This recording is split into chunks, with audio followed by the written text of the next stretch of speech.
Bonsoir, bienvenue, merci d'être là. Vous avez la forme ce soir, ça va? Alors, quand un joueur de rugby reçoit une balle en dehors des limites du terrain, on dit qu'il est hors-jeu, surtout quand la balle est tirée en plein cœur, Philippe. C'est vrai, l'assassinat du joueur de rugby, c'est le point de départ du livre Du bruit sous le silence. C'est un polar qui paraîtra demain, c'est donc une exclusivité. Son auteur, c'est très certainement l'une des plumes les plus acérées et ovales du roman noir français. Voici notre premier invité ce soir, Pascal Dessein.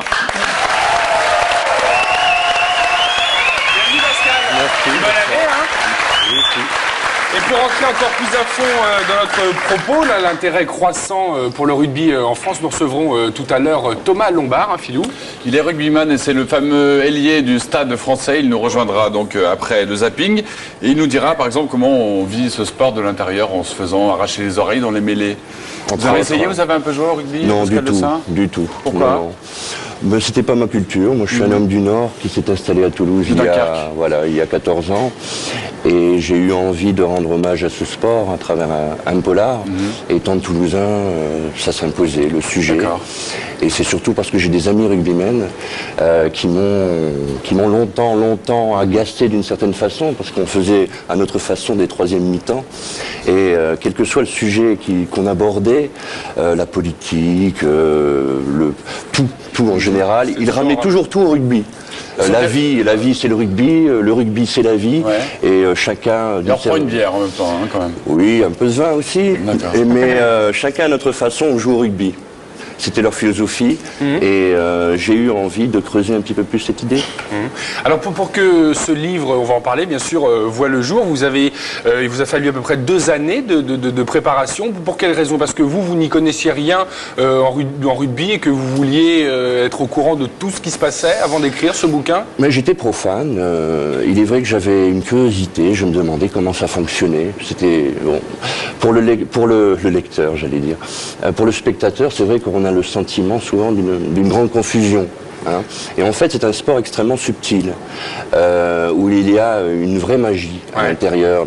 Enfin, le mystère pour moi, c'était qu'est-ce qui se passe, qu'est-ce qui se dit dans une mêlée, par exemple. Mais je vois pas où est la confusion, a priori. Mais cette espèce des fois dans la mêlée, quand il y a une mêlée fermée, dans le match. Bon, au premier abord, souvent les gens vous diront, mais j'y comprends rien.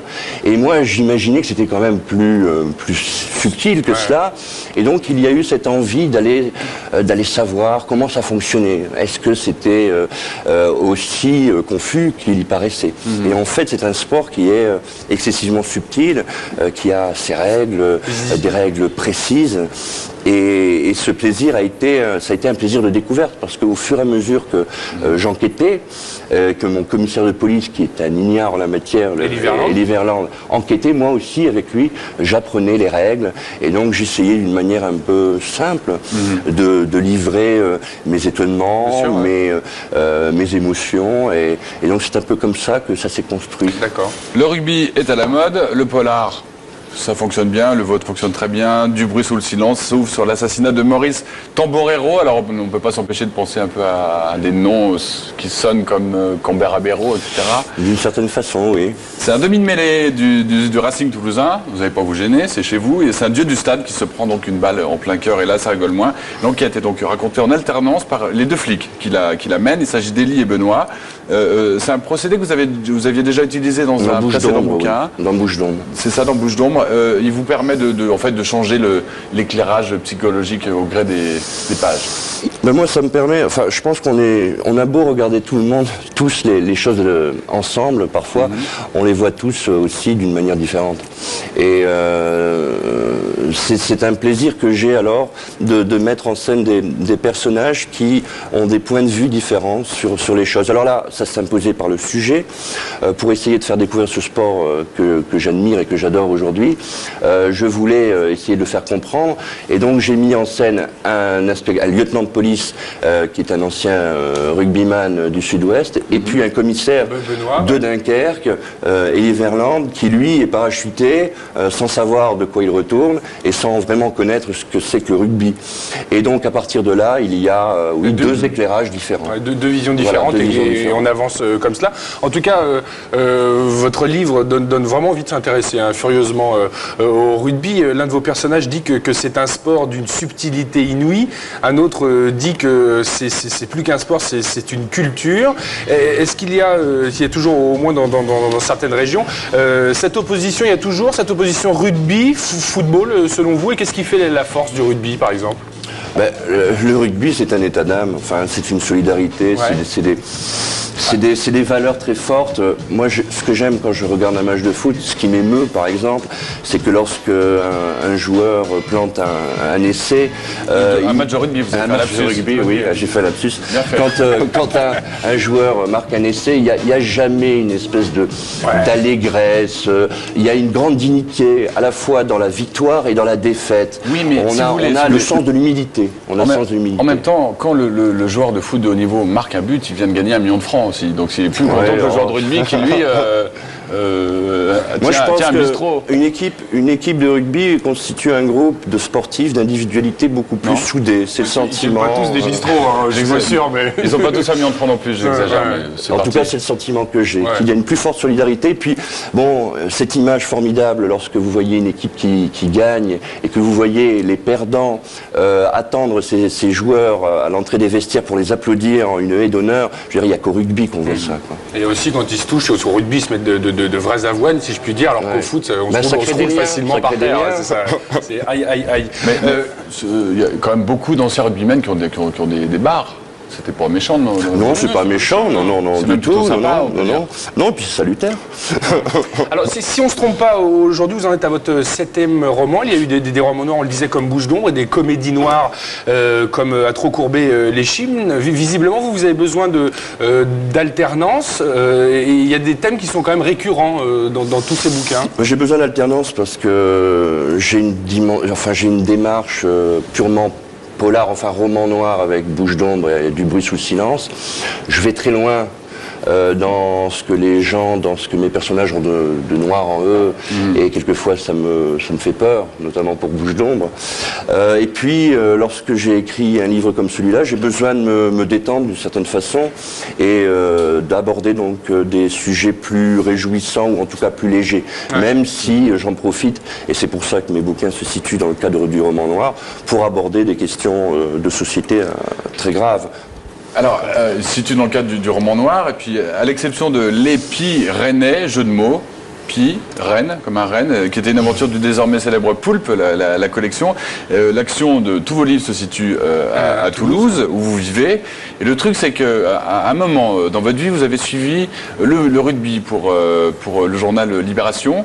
Et vous êtes mis dans un bar. Hein. C'est une obsession chez moi ce soir, mais c'est pas près de me passer d'ailleurs. Et donc, est-ce que ça vous a inspiré un certain nombre d'annotations sur des personnages que vous auriez utilisés dans Du bruit sous le silence? Est-ce qu'il y a des personnages typiques qui viennent assister aux matchs, notamment les matchs à l'extérieur? Moi, je fréquente beaucoup les bars.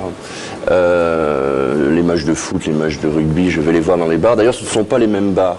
Moi, ce que j'ai pu observer, c'est qu'il y a une ferveur assez extraordinaire quand vous allez dans un bar à Toulouse, au Fair Play par exemple, ou chez Tonton, place Saint-Pierre, pour ne nommer que. Il y a une ferveur particulière. Vraiment, c'est magnifique. Il y a une ambiance de stade, une ambiance qu'on ne retrouve pas dans les bars à foot. Hein. Et ils ne m'ont pas vraiment inspiré, puisque ces chroniques que j'ai fait pour Libération sont venues après la rédaction de ce livre, et le livre a expliqué ces chroniques. Chez Tonton, place Saint-Pierre, on arrive. Hein. D'accord. La presse est toujours très élogieuse sur votre travail. Vous êtes considéré aujourd'hui, et c'est vrai, comme l'un des auteurs les plus prometteurs de la génération noire polar. Une valeur sûre. Vous dites que pour Du bruit sous le silence, c'est un bouquin pour vous plus sec, c'est-à-dire plus sec, parce que aujourd'hui peut-être on peut considérer ce livre à ce jour, dans ce que j'ai fait comme mon livre le plus polar. dans le sens où pour la première fois, avec une enquête, voilà, il y a un meurtre, une enquête, une résolution. Ouais. Et pour la première fois, donc je prends les codes du polar, je les applique, bon, tout en les détournant parce que je prends un malin plaisir à faire ça. Et c'est donc un livre qui a enfin, il est un peu à part. Il est vraiment un peu à part. Vous avez mis un coup de cravache sur ce livre ? Oui, puis je voulais que ce soit plus d'effets, rien que d'effets. D'accord. Que ce soit une action saccadée, avec du rythme. Et donc, il est peut-être un petit peu moins littéraire par rapport à Bouche d'Ombre, notamment. D'accord. Ouais. Vous éprouvez un vrai grand plaisir à écrire. Vous n'êtes pas un rameur de fond. On sent que ça coule quand même. Moi, si on ne prend pas du plaisir à écrire, on n'écrit pas. Enfin, comme ça coule, on sent que oui, ça va, quoi. Oui. Et Pascal, c'est vrai qu'à travers ce bouquin qui sort chez Rivage Noir, signalons-le. C'est vrai que vous contribuez à nous faire aimer ce sport, le rugby, qu'on ne connaît pas forcément très bien. Un sport difficile, non pas tellement à comprendre en fait, mais à bien jouer.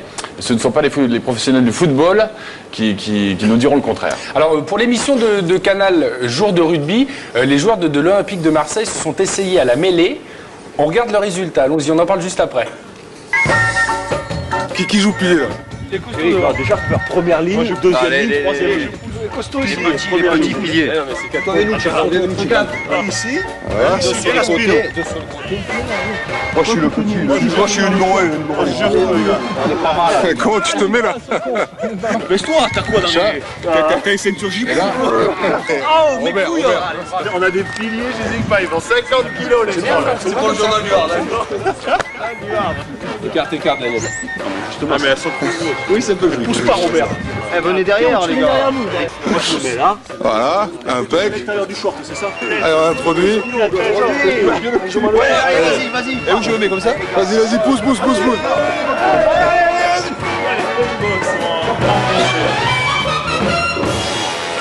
Alors là, on voit bien, bon, c'est une mêlée un peu foireuse, mais en même temps, à la fin. En même temps, c'est pas leur travail. Mais vous nous disiez en tout début d'émission, il se dit des trucs sous les mêlées. Alors, quand on est sous une mêlée, qu'est-ce qui se raconte? Il faut le demander à...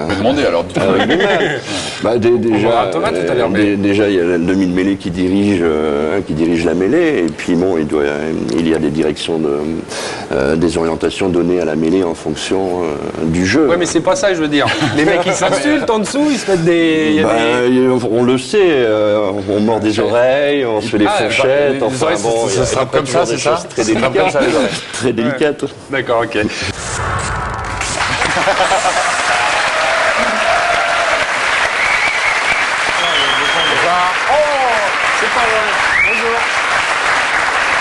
Nulle part ailleurs, deuxième mi-temps, nous sommes toujours en direct et c'est un écrivain qui nous accompagne ce soir, l'auteur Pascal Dessin, qui est venu nous parler de son nouveau roman, Du bruit sous le silence, qui est en vente dès demain, Alexandre. Et oui, Philippe, un polar dont l'action se situe dans le monde du rugby. On va donc accueillir quelqu'un qui est plutôt balèze sur ce terrain. C'est l'ailier gauche du Stade Français et la nouvelle bombe de l'équipe de France. 23 ans, 1m88 pour 92 kilos. Mesdames, Messieurs, merci d'accueillir Thomas Lombard. Et mesdames. Oui, parce que lorsqu'on a dit 92 kilos, on a entendu « Oh !» C'était comment? Il est là, mademoiselle Thomas. Il est là, Thomas, ça vous fait plaisir? Ils sont là, ils ont une certaine cote, les joueurs de rugby. Alors, Thomas, bonjour, bienvenue. Bonjour. Comment ça se passe pour le Stade Français en ce moment, le classement, tout ça, pour qu'on... Tout se passe très bien, puisque on a été champion de France l'an dernier, donc tout s'est très bien passé la saison dernière. Et nous jouons dimanche prochain la demi-finale de Coupe d'Europe. D'accord. Contre des Irlandais de la province de l'Ulster. Côté de Belfast. D'accord. Et ça va c'est toujours l'Irlandais. L'Irlandais est féroce. On vous parlera de fighting spirit irlandais, donc ça s'annonce difficile, mais l'Irlandais, il fourbe. On y va pour gagner, bien sûr. Il y en a qui regardent quand même. Alors, Pascal Dessin, on va revenir quelques instants à Du bruit sous le silence que vous avez parcouru, lu. C'est un polar, on le rappelle, mais aussi une initiation au rugby. Il y a même des croquis pour expliquer le rôle de chacun des joueurs. Alors vous, Thomas, vous êtes 3/4 L et dans le roman, On apprend que pour ne pas être totalement blaireau comme moi à la seconde présente, il faut plutôt dire ailier. Oui. Ailier, ça a remplacé 3 carrels dans le vocabulaire du rugby. C'est vrai? Je ne sais pas si ça a remplacé, c'est un petit peu comme des troisième lignes, on a parlé d'avant-elle, maintenant on parle de troisième ligne, tout dépend des interprétations, des envies de chacun, je crois qu'il n'y a pas de spécificité. C'est où sur le terrain particulière?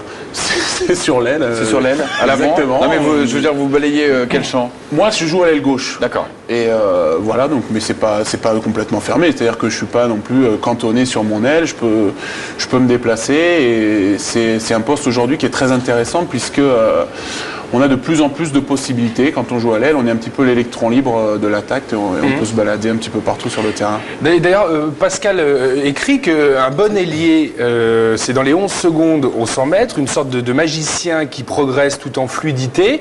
L'adversaire, il faut le passer coûte que coûte et ça requiert une excellente technicité. L'ailier a le sens de l'anticipation, il sent les bons coups. Est-ce que ça vous va, Thomas, comme définition? Ah oui, ça me va très bien, mais pour le dire comme ça, c'est bien, c'est une bonne définition, mais je crois que le rugby est un sport très particulier auquel on peut assimiler une définition à chaque poste. Et je ne sais pas si on pourrait parler des piliers, par exemple, ou des deuxièmes lignes dans des termes encore plus élogieux, puisque c'est vrai qu'eux font, comme le disent certains, ils mettent les mains un petit peu là où d'autres mettraient pas la tête. Ils vont à la mine. Pardon? Ils vont à la mine. Ils vont à la mine. Thomas Lombard a vraiment la cote en ce moment. Vous le situez bien? Bien sûr. Alors, vous qui êtes un pro, Thomas, la perception du monde du rugby dans le roman de Pascal Dessin vous paraît juste? Tout à fait, puisque je crois qu'il a pu cibler un petit peu tous les centres d'intérêt du rugby, au-delà de ce que les gens peuvent percevoir au premier abord. C'est-à-dire qu'il est rentré de plein fouet dans le monde du rugby. On a vu, oui, c'est le cas de le dire, on a vu un petit peu toute la façon dont se déroule une troisième mi-temps, dont se déroule un petit peu la vie des rugbyman, pas simplement sur le terrain, mais avant et après. Et ça, c'est quelque chose qui est secret, et je pense que c'est très bien parce qu'il a pu, au travers de ce livre, le faire découvrir aux gens, et c'est quelque chose d'important. Et en règle générale, il y a des clichés qui peut-être vous déplaisent? Ouais, il y a toujours les images d'Épinal un petit peu du rugby. On dit le rugbyman. C'est pas dans le livre, hein, Pascal, je vois le ticket, là, il flippe. Non, c'est pas. C'est le rugbyman, c'est le grand costaud qui comprend pas grand-chose et qui c'est un peu Astérix qui met des tapes sur la tête de tout le monde. Là. Mais c'est pas du tout ça. En fait, je crois que au contraire non, c'est pas ça. Vous trouvez vachement sympa. De ce que tout le monde peut penser, le rugbyman est un être très sensible. Ouais. Et il y a une jeune fille qui rit, je sais pas qui c'est. Et justement, pour faire un sport comme le rugby, il faut pouvoir donner énormément. Et c'est quelque chose qu'on a un peu de mal à percevoir. Et c'est dommage que ça passe un petit peu. Vous êtes un vadrouilleur, hein, parce que vous êtes lié actuellement, mais vous êtes aussi passé par le centre. Vous avez été arrière. Oui. Apparemment, on peut se balader de poste en poste au rugby. C'est beaucoup moins cloisonné qu'au football. Si vous aviez fait une carrière dans le rugby, vous auriez aimé jouer à quel poste? Ce serait quoi votre fantasme total? Il aurait fallu que je sois un petit peu plus étoffé, mais je pense que j'aurais joué à l'arrière de toute façon. À l'arrière? Bah oui. Pour éprouver quel genre de plaisir particulier? Non, pour courir vite comme une gazelle. Non, mais à l'arrière, je trouve qu'il y a une grâce. Il n'y a rien de plus beau qu'un ailier, qu'un arrière qui fait un cut deb. C'est magnifique. Il y a une grâce, tout simplement. Alors Thomas, vos parents sont psy, vous êtes né à Versailles, hein, pas à Dax. Vous faisiez du tennis avant de faire du rugby, ce qui est étonnant. Alors on se demande tout simplement comment vous avez opéré et de quelle manière vous êtes rentré comme ça dans le rugby? Mais je suis venu au rugby tout simplement parce que mon père a beaucoup pratiqué le rugby, et donc peut-être par atavisme un petit peu paternel, j'avais en moi des chaînes de rugbyman. Donc un jour il m'a dit c'est vrai que j'étais fils unique, j'étais un petit peu égocentré comme on peut l'être quand on est fils unique, et il m'a dit je crois que ça te ferait du bien d'aller partager un petit peu avec d'autres enfants de ton âge des choses, et c'est vrai qu'il m'a amené au rugby, ça m'a beaucoup plu, et je suis resté. Pardonnez-moi, aujourd'hui qu'est-ce que ça vous apporte, ou ça vous a apporté? Je pense encore beaucoup de choses de pratiquer ce sport. Oui, énormément de choses, énormément de plaisir à vivre avec des gens, même si à l'heure actuelle on est professionnel, on se voit énormément. On s'entraîne 2 fois par jour, on mange ensemble, mais je crois qu'il n'y a pas de lassitude, on n'en a pas assez, on en redemande même. Et c'est beaucoup de connivence avec d'autres personnes, beaucoup de convivialité. Et c'est vrai que quand on vit aujourd'hui et quand on regarde un petit peu la société, c'est vrai que c'est rare de retrouver des endroits où on est vraiment bien. Et le rugby, pour moi, c'est un endroit où je me sens très bien. La symbolique est forte, de toute façon, dans le rugby. Ouais. Et, vous n'avez pas trop dérouillé, vous avez les oreilles collées. Comment vous faites? Peut-être été bien maquillé. Non, mais moi, je joue derrière, donc c'est souvent les joueurs de devant qui ont les oreilles un petit peu en chou, comme on dit. Il y a eu de la casse déjà, ce qui ne se voit pas. Sur le visage, non. Sur le visage, pas grand-chose. Parce que l'année dernière, j'ai des dents cassées, oui, mais pas. C'est vrai. Ouais. L'année dernière, à votre corps défendant, vous avez eu un passage à vide puisque vous avez été blessé. Et vous avez dû rester à l'écart sur le banc de touche. Votre retour s'est effectué en fanfare. C'était le 21 novembre dernier. C'était au Stade de France. Pour votre 2e sélection en équipe de France, vous avez marqué votre premier essai international. Ça s'arrose et ça se commente. On y va, les images. Regardez les images, vous allez nous le commenter. Oui, c'est Arthur Gomez qui prend le ballon et qui cherche un petit peu du soutien. Et moi, je me propose à son intérieur. Il me donne le ballon. Et ensuite, je perds. J'ai la possibilité de donner à Philippe Bernatsal, mais comme j'ai envie d'aller marquer tout ça, je garde le ballon. Et vous faites, par exemple, ce 100 mètres en combien de secondes, vous? Ouais, je dois être autour de 11, un peu plus de 11. Est-ce que vous avez des surnoms ou un surnom en tant que joueur de rugby? Pascal City disait gazelle, par exemple, c'est ce qu'il dit dans son livre. Vous êtes considéré comme une gazelle, comme un tracteur? Non, je plaisante.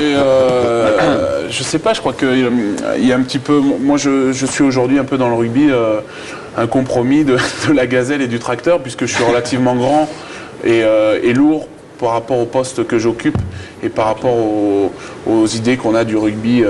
Mais c'est comme tous les sports, le rugby évolue, on s'entraîne de plus en plus, comme je vous l'ai dit. Donc les gabarits augmentent, le potentiel physique augmente et on est de plus en plus à même de voir des joueurs de 90 kg pour 1m90 qui jouent derrière. Mais aujourd'hui, vous le savez, on a déjà dû vous le dire, quelles sont vos qualités principales?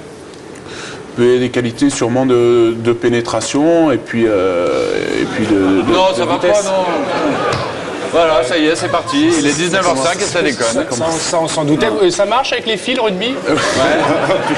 Ouais. Qualité de pénétration. Vous y allez en plus. Bravo, le bon, il va, super. Merci. Hoppa. Thomas. Quand vous voyez ce qui se passe actuellement autour du football, évidemment, là on vient de se taper toutes les commémos, Coupe du Monde, etc. C'était un grand moment.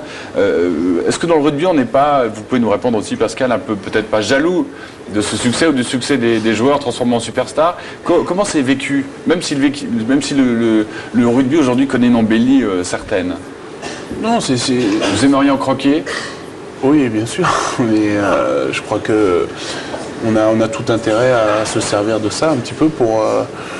Nous, on a une échéance qui arrive dans 6 mois, c'est la Coupe du Monde. Ouais. Pour le rugby français et pour tout le rugby en général, je crois que c'est quelque chose de très. Il va falloir répondre présent. Et puis bon, non, je crois qu'on a tout intérêt à se servir de ça. Alors on sait qu'aujourd'hui l'engagement physique des joueurs de rugby, c'est parfois à peu près la même chose que le football américain. La différence que le rugby, il n'y a aucune protection. On va, si vous le voulez bien, regarder ce petit montage concocté par nos camarades de jour de rugby sur les chocs physiques pendant les matchs. Allons-y.